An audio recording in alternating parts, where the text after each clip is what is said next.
கனிம வளத்திற்காக 31,000 கோடி ரூபாய் மதிப்பு இருக்கக்கூடிய ஒரு திட்டத்தை நேற்று நம்முடைய மத்திய அமைச்சரவையில் வெளியிட்டிருக்கிறார். நாடு வளர வேண்டும், வளர்ச்சி அடைய வேண்டும். நானும் விவசாய குடும்பத்தில் பிறந்தவன் தாங்க ஐயா. விவசாய குடும்பத்தில் தான் பிறந்த, இங்க இருந்தவங்க எல்லாமே விவசாய குடும்பத்தில் தான் பிறந்திருக்கிறோம். நம்முடைய குழந்தைகள் எத்தனை பேர் விவசாயம் செய்ய போறாங்க உங்களுக்கும் தெரியாது, எனக்கும் தெரியாது. ஆனா விவசாயம் அவர்கள் செய்ய வேண்டும் என்று ஆசைப்படுகின்றோம். இந்த மண்ணுக்கு வந்து பார்த்தா தெரியுங்க ஐயா. முல்லை பெரியார் அணையினுடைய பாசனம், ஒருபோக விவசாயம் எல்லா இடத்துலயுமே இருக்கு. 250ற்கு மேற்பட்ட கோவில்கள் இந்த மண்ணில் இருக்கு. எல்லாவற்றையும் தாண்டி இந்த மண்ணை காக்கக்கூடிய கள்ளழகர் கோயில் இங்க இருக்குதுங்க ஐயா. இந்த பகுதியில எல்லோருமே நீங்கள் கொஞ்சம் மனசு கஷ்டப்பட்டீங்க. கிட்டத்தட்ட 4,980 ஏக்கர், 5,000 ஏக்கர் கிட்டத்தட்ட மத்திய அரசு சார்பா வெளியிட்டு இருக்கிறாங்க. டங்ஸ்டன் எடுக்க போறாங்க, சுரங்கத்திலிருந்து டங்ஸ்டன் எடுக்க போறாங்க. ஒரு விஷயத்தை நம்ம நல்லா புரிஞ்சுக்கணும் ஐயா, நல்லா புரிஞ்சுக்கணும். மோடி ஐயா எப்பொழுதுமே தமிழகத்திற்கு எதிராக எந்த ஒரு திட்டத்தையும் எப்பொழுதும் கொண்டு வர மாட்டார். அது மோடி ஐயாவுடைய ரத்தத்தில் அது கிடையாது. மீத்தேன் ஹைட்ரோ கார்பன் திட்டம் சம்பந்தமே இல்லை. நமக்கு முன்பு இருந்த அரசு கையெழுத்து போட்டாங்க, நாம பதவிக்கு வந்த பிறகு அது டெண்டர் ஆச்சு. அப்படி இருந்து தஞ்சாவூர் பகுதியில் விவசாய பெருமக்கள் சொன்னாங்க, ஐயா எங்களுக்கு மீத்தேன் ஹைட்ரோ கார்பன் திட்டம் வேண்டாம் என்று சொன்ன பொழுது 2 நாட்கள்ல பாரதிய ஜனதா கட்சியினுடைய தலைவர்கள் எல்லோரும் டெல்லிக்கு போய் மீத்தேன் ஹைட்ரோ கார்பன் திட்டத்தை நிறுத்திட்டாங்க. இன்னைக்கு இங்க வந்திருக்கக்கூடிய டங்ஸ்டன் திட்டமும் கூட டெல்லியில் அமைச்சரவையில் இருக்கக்கூடிய கிஷன் ரெட்டி ஐயா அவர்களுக்கோ அங்க இருக்கக்கூடிய செயலாளர்களுக்கோ இந்த பகுதி எப்படிப்பட்ட பகுதி, மேலூரை சுற்றி இருக்கக்கூடிய வல்லாளப்பட்டி, அரிட்டாப்பட்டி, இந்த பகுதி எப்படின்னு உங்களுக்கு தெரியாதுங்க. யாரும் இங்க வந்து பார்க்க போறது கிடையாதுங்க. எந்த அளவுக்கு இங்கே பாசன வசதி இருக்கு, 250 கோவில் இருக்கு, கள்ளழகர்களுடைய கோவில் இருக்கு, 2000 ஆண்டுகளுக்கு பழமையான சமணர் படுகைகள் இங்க இருக்கு. தமிழ் பாரம்பரியத்தினுடைய சான்றாக இருக்கக்கூடிய சுவடுகள் எல்லாம் இங்க இருக்கு. அவங்களுக்கு தெரியாதுங்க, தெரியாது. அது நல்லா நாம் புரிஞ்சுக்கணும். தெரியப்படுத்த வேண்டியது நம்முடைய கடமை. மத்திய அரசு கடிதம் எழுதுறாங்க, 2023 இந்த பகுதியில் டங்ஸ்டன் இருக்கு அப்படின்னு ஜிஎஸ்ஐ அமைப்பு கண்டுபிடிச்சிருக்கிறாங்க. மத்திய அரசுக்கு ரிப்போர்ட், மாநில அரசுக்கு ரிப்போர்ட் கொடுத்திருக்கிறாங்க. அந்த ரிப்போர்ட் மத்திய அரசு கொடுக்கிறாங்க, இங்க டங்ஸ்டன் இருக்கு. அதை வைத்து மத்திய அரசு மாநில அரசுக்கு ஒரு கடிதம் எழுதுறாங்க. 15/9/2023 இந்த பகுதியில் இந்த மாதிரி டங்ஸ்டன் இருக்கு, நாங்க ஏல விட போறோம், நீங்க சொல்லுங்க, கருத்துக்களை சொல்லுங்க. இங்க இருக்கக்கூடிய மாநில அரசு கடிதம் போடுறாங்க, இல்ல இங்க இருக்கக்கூடிய 4,890 ஏக்கர்ல வெறும் 477 ஏக்கர் மட்டும்தான் பல்லுயிர் பூங்கா, பயோடைவர்சிட்டியா இருக்குது, மிச்சதெல்லாம் இல்லை. அங்க இருக்கக்கூடிய அதிகாரிகளுக்கு தெரியாதுங்கம்மா. சரி, மாநில அரசு சொல்லி இருக்கிறாங்க 477 ஏக்கர் மட்டும்தான் அந்த மாதிரி இருக்கு. மிச்ச ஏக்கர்ல கோயிலை பத்தி யாரும் சொல்லீங்க, கள்ளழகர் கோயிலை பத்தி யாரும் சொல்லல, ஒருபோக விவசாயத்தை பத்தி யாரும் சொல்லல, பெரியார் அணையிலிருந்து வரக்கூடிய நீர்ப்பாசனத்தை பத்தி யாரும் சொல்ல. உங்களுக்கு என்ன தெரியுங்க? அது டெண்டர் விடுறாங்க. முதல் முறை விட்டு டெண்டர்ல யாருமே எடுக்கலீங்க. ஏப்ரல் மாசத்துல 2024 அப்பொழுதும் மாநில அரசுக்கு தெரியும். 2024 ஜூன் மாசத்துல டெண்டர் விடுறாங்க, அப்பொழுதும் மாநில அரசுக்கு தெரியும். அது நவம்பர் டிசம்பர் மாசத்துல அந்த டெண்டரை எடுத்த பிறகுதான் உங்களுக்கும் தெரியும், எனக்கும் தெரியும், இங்க இருக்கக்கூடிய நம்முடைய ப்ரொஃபசர் ராமஸ்ரீனிவாசன் அவர்களுக்கு தெரியும், இங்க இருக்கக்கூடிய நம்முடைய தலைவர்கள் எல்லோரும் இருக்கிறாங்க, சுசீந்திரன் அவர்களுக்கு தெரியும், கதலி நரசிங்க பெருமாள் அண்ணனுக்கு தெரியும், ராஜசிம்மன் அவர்களுக்கு தெரியும், மாரி சக்கரவர்த்தி அவர்களுக்கு தெரியும், சிவலிங்கத்துக்கு தெரியும். அதன் பிறகு நீங்கள் எல்லாம் ஒரு அறவழி போராட்டம், இந்தியாவே திரும்பி பார்க்கும் அளவுக்கு ஒரு கிராமத்தில் இருக்கக்கூடிய மக்கள் எல்லாம் சொல்லுவாங்க, கிராம மக்கள்லாம் படிக்காதவங்க. 12 அம்பலக்காரர் ஐயா இங்கிருந்து டெல்லிக்கு வந்தாங்க. 12ல 11 பேர்த்துக்கு டெல்லி வடக்கு இருக்கா தெற்கு இருக்கான்னு கூட தெரியாது. டெல்லி பார்த்ததே இல்ல, 12 அம்பலக்காரர் ஐயா பார்த்ததே இல்ல. டெல்லி முதல் முறையா வந்தாங்க, விமானத்தில் ஏறல, முதல் முறையா விமானத்தில் ஏறாங்க. விமானத்தில் ஏறி டெல்லிக்கு வர்றாங்க. ஒரு மத்திய அரசு அதனுடைய அமைச்சர் கிஷன் ரெட்டி ஐயாவுடைய அலுவலகத்தில் அங்க போய் 1 மணி நேரம் இருக்கிறாங்க. எனக்கு ஆச்சரியம் என்னன்னா, ஆங்கிலத்தில் பேசுறாங்க. அமைச்சருக்கு தமிழ்ல பேசி புரிய வைக்கிறாங்க. எங்க இருக்கக்கூடிய அம்பலக்காரர் ஐயா அமைச்சர் அவர்களுக்கு ஆங்கிலத்தில் பேசுறாங்க. எங்க ஊர் இப்படிப்பட்ட ஊருங்க ஐயா, இங்க இந்த மண் இப்படிப்பட்ட மண், நீர்ப்பாசன வசதி எல்லாம் பேசுறாங்க. அமைச்சர் அவர்கள் கேட்டுட்டு ஒரே ஒரு வார்த்தை மட்டும் சொன்னாங்க, நான் உங்களுக்கு உறுதி கொடுக்கிறேன், நீங்க குளிர்ல ஏன் டெல்லியில் இருக்கிறீங்க, 2 டிகிரி குளிர், நீங்க ஊருக்கு போங்க. நாளைக்கு நான் மோடி ஐயாட்ட பேசிட்டு ரத்து பண்ணி கொடுத்துறேன். அம்பலக்கார ஐயா சொல்லாங்க, ஐயா நாங்க ஊருக்கு போக மாட்டோம், ஏன்னா ஊர் மக்கள்கிட்ட சொல்லிட்டு வந்துட்டோம், நீங்க ஆர்டர் போட்டு கையில கொடுத்தா தான் நாங்க ஊருக்கு போவோம். அது அம்பலக்கார ஐயாவுடைய பெருந்தன்மை. நீங்க ஆர்டர் போட்டு கையில கொடுங்கன்னு சொன்னது அவங்க பெருந்தன்மை. அமைச்சருடைய பெருந்தன்மை என்னன்னா, சரி பரவாயில்ல நீங்க ஊருக்கு போகாதீங்க, என் கூட வந்து என் வீட்லயே தங்கிக்குங்க, நீங்க ஹோட்டல்லாம் தங்காதீங்க, வீட்டுல தங்கிக்குங்க, என்னுடைய வீட்டுல தங்கிக்குங்க. ஐயா உங்களுக்கு தெரியும், ஒரு மத்திய அரசுல ஒரு திட்டத்தை ரத்துப்படுத்துவது எவ்வளவு கடினம்னு உங்களுக்கு தெரியும். அவ்வளவு சுலபம் கிடையாது. பல இடத்துக்கு போகணும், கேபினெட்டுக்கு போகணும், அமைச்சரவையினுடைய ஒப்புதல் வாங்கணும், கேபினெட் செக்ரட்டரி வரைக்கும் போகணும். இவங்கெல்லாம் பார்க்கும் பொழுது 3:30 மணிங்க ஐயா, 3:30 மணி, 24 மணி நேரத்திற்குள்ள அடுத்த நாள் காலை 22 டிசம்பர் அடுத்த நாள் காலை சரியா 4:31 மணிக்கு சாயந்தரம் இந்த திட்டத்தை முழுமையாக ரத்து செய்து நம்முடைய மத்திய அமைச்சர் ஐயா கிஷன் ரெட்டி அவர்கள் அறிவித்திருக்கிறார். ஏன்னா உங்களுடைய குரலுக்கு செவி சாய்த்து நீங்க என்ன சொல்றீங்க, உங்களுடைய மண்ணு உங்க கையில தான் இருக்கும், உங்களுடைய மண்ணு உங்க கையை விட்டு போயிடக்கூடாது. அதற்கு மோடி ஐயா எடுத்த முடிவு. இந்தியாவில் எத்தனையோ இடத்துல ஆர்ப்பாட்டம் பண்றாங்க, ஆனா சில ஆர்ப்பாட்டங்கள் நியாயமான ஆர்ப்பாட்டம், சில ஆர்ப்பாட்டம் நியாயம் இல்லாத ஆர்ப்பாட்டம், அரசியல் நம்ம பார்க்கிறோம். ஆனா உங்களது 100% முழுமையாக நியாயமான, நேர்மையான, நாணயமான ஒரு ஆர்ப்பாட்டம். எத்தனை பேருங்க, லட்சக்கணக்கான மக்கள் இங்கிருந்து 18 கிலோமீட்டர் நடந்து மதுரையில் இருக்கக்கூடிய தபால் நிலையத்தை நோக்கி போறீங்க.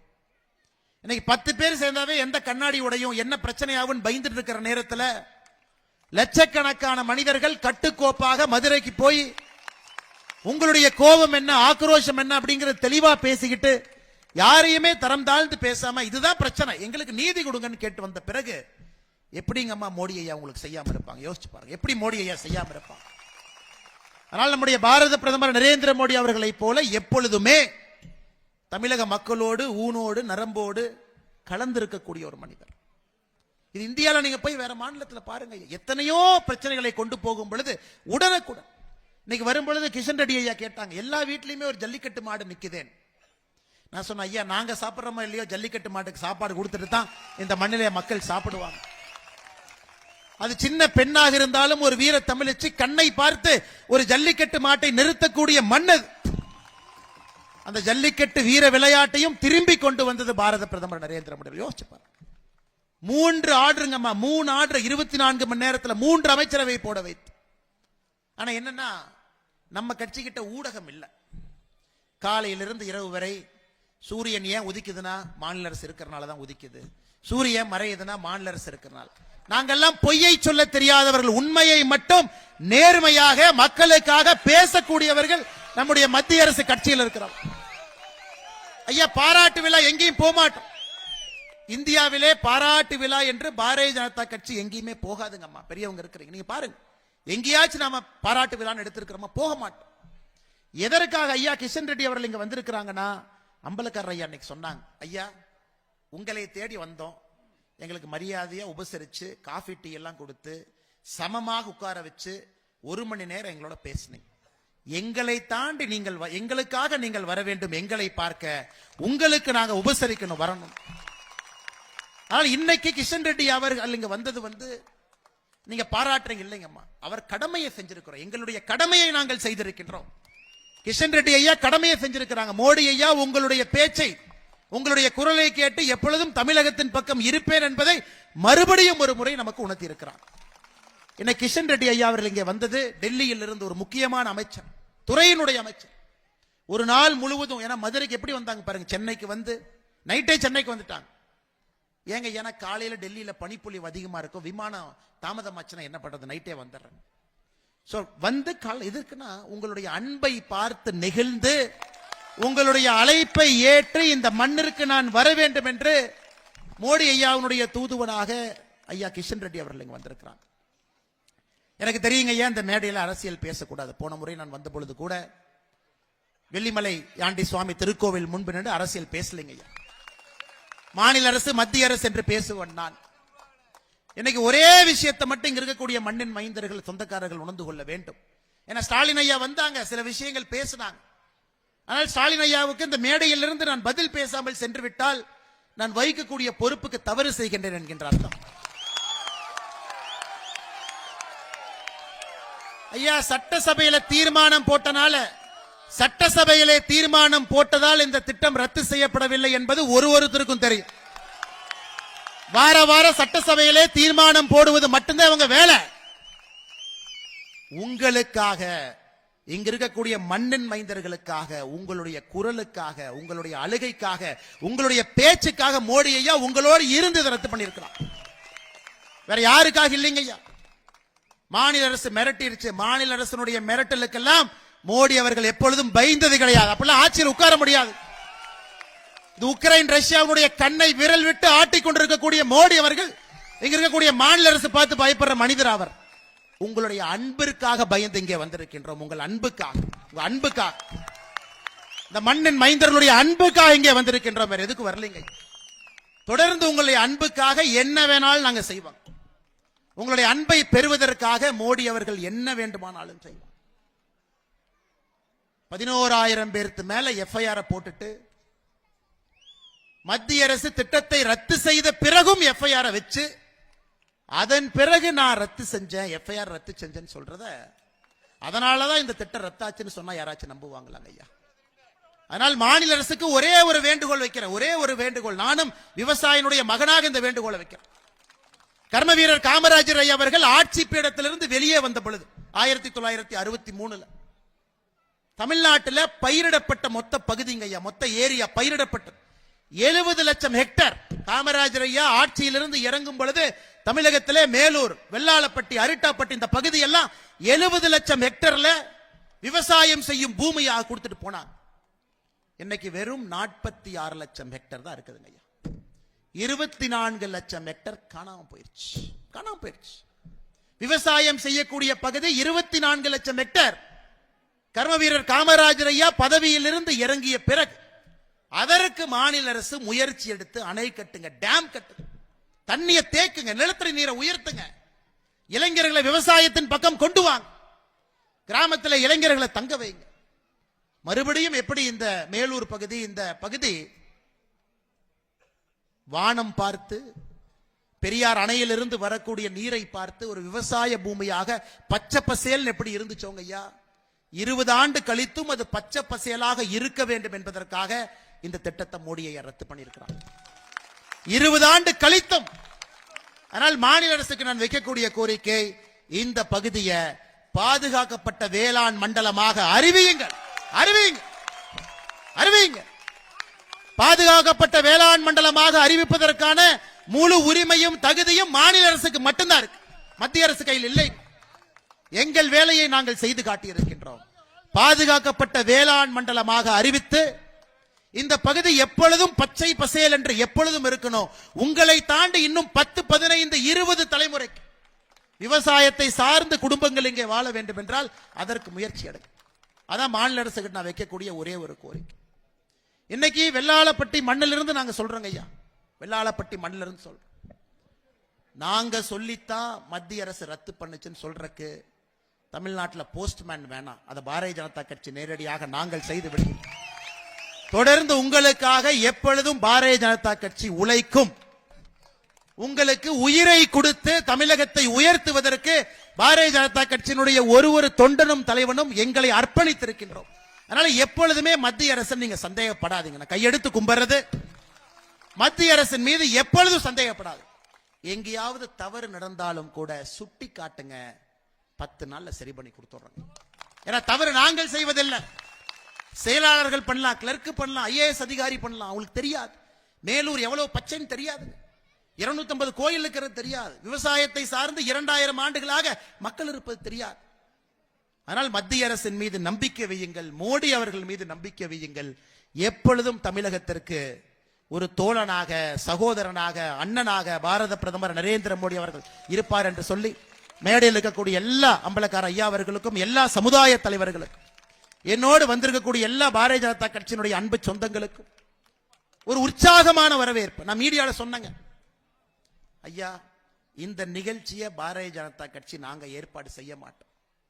எப்படி வீட்டுக்கு அண்ணன் வாங்கினேன்னு வீட்டுக்கு கூப்பிட்டா எப்படி வீட்டுக்கு நாங்க வந்து ஒரு காஃபி சாப்பிட்டு போவோமோ, ஒரு டீ தண்ணி கொடுப்பீங்களோ, அந்த மாதிரி உங்க வீட்டுக்கு வந்திருக்கும். இது இந்தியாவிலே புதிது. கிராம மக்கள் நீங்களே சேர்ந்து அம்பலக்காரர் ஐயா தலைமையில நீங்களே எல்லோரையும் அழைத்து உங்க அன்பு பாராட்டி இருக்கிறீங்க.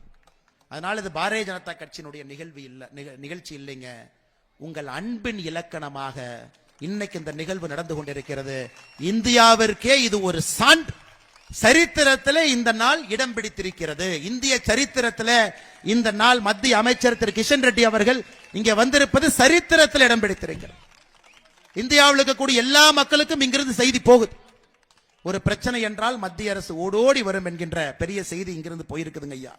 அதனால் மற்றும் ஒரு முறை மேடையில் இருக்கக்கூடிய எல்லா அம்பலக்கார ஐயா அவர்களுக்கும், எல்லா சமுதாய தலைவர்களுக்கும், இங்க இருக்கக்கூடிய எல்லா பெரியவர்கள் தாய்மார்களுக்கு, கிராமத்தில் இருக்கக்கூடிய எல்லா நல்ல உள்ளங்களுக்கு, பொய் பேச தெரியாது, உண்மை மட்டும் பேச தெரியும், பிரச்சனை என்று வந்தால் நிற்பேன் என்று சொல்லக்கூடிய இந்த மேலை நாடு இந்த மக்கள் எல்லோருக்கும் உங்களுடைய பாதத்தை தொட்டு வணங்கி கட்சியின் சார்பாக நன்றியை தெரிவித்துக் கொள்கின்றேன். காரணம், ஒரு பிரச்சனை இருந்தாலும் கூட எப்படி அதை அணுக வேண்டும் என்கின்ற பாடத்தை இந்தியா முழுவதும் இந்த பகுதியினுடைய மக்கள், வெள்ளாளப்பட்டி அரிட்டாப்பட்டி மக்கள் சொல்லி கொடுத்திருக்கிறீங்க.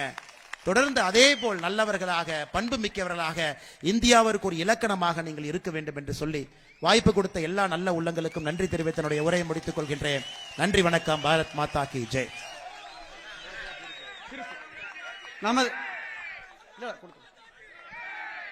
நமது வல்லாளப்பட்டியில் சொன்னதை செய்தி காட்டிய திரு பாரதிய ஜனதா கட்சி மாநில தலைவர் திரு அண்ணாமலை அவர்களுக்கு கிராமத்தின் சார்பாக நினைவு பரிசு வழங்கப்படுகிறது.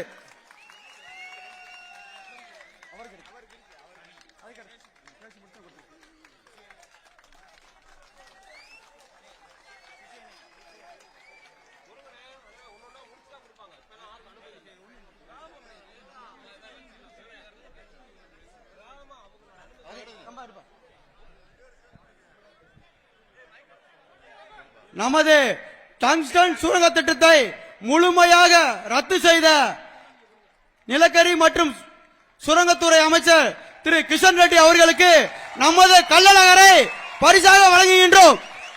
நமது தன்னரசு மொத்த மேல்நாடு தலைமை கிராமம் வல்லாளப்பட்டி சார்பாக திரு அமைச்சர் அவர்களுக்கு நினைவு பரிசு வழங்கப்படுகிறது.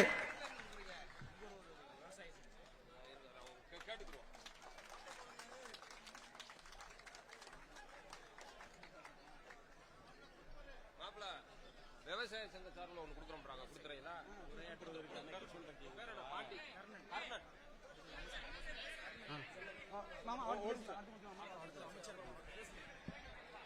சரி, அடுத்தபடியாக நமது டங்ஸ்டன் சுரங்க திட்டத்தை முழுமையாக ரத்து செய்த நமது மத்திய அமைச்சர் திரு கிஷன் ரெட்டி அவர்களை பேச வருமாறு அன்போடு அழைக்கிறோம். அதை அவர் பேசுவதை மொழிபெயர்த்து திரு அண்ணன் ராம ஸ்ரீனிவாசன் அவர்கள் நமக்கு வழங்குவார் என்பதை அன்போடு தெரிவித்துக் கொள்கின்றோம்.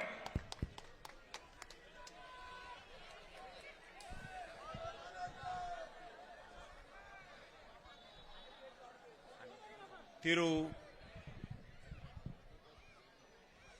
அண்ணாமலைஜி,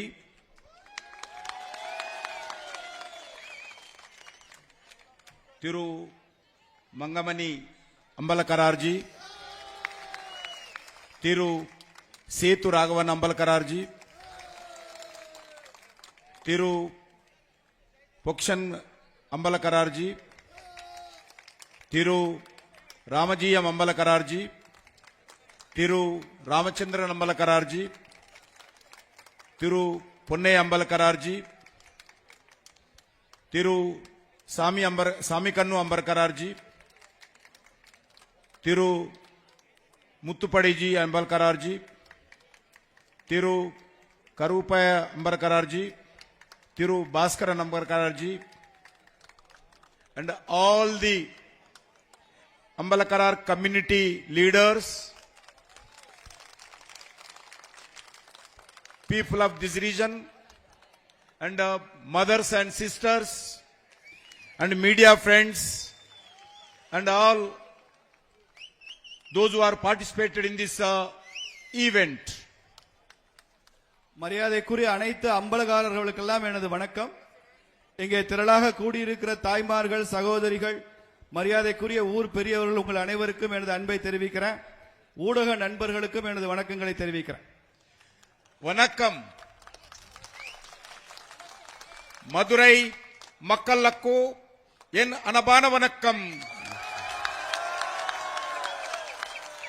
இன்று மதுரை மீனாட்சி அருகில் இருப்படை என் மகிழ்ச்சி அடைகிறேன்.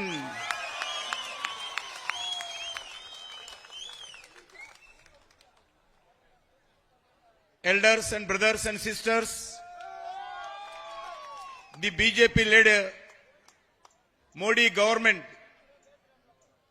stands for development of the nation, upliftment of the welfare of the farmers and poor people.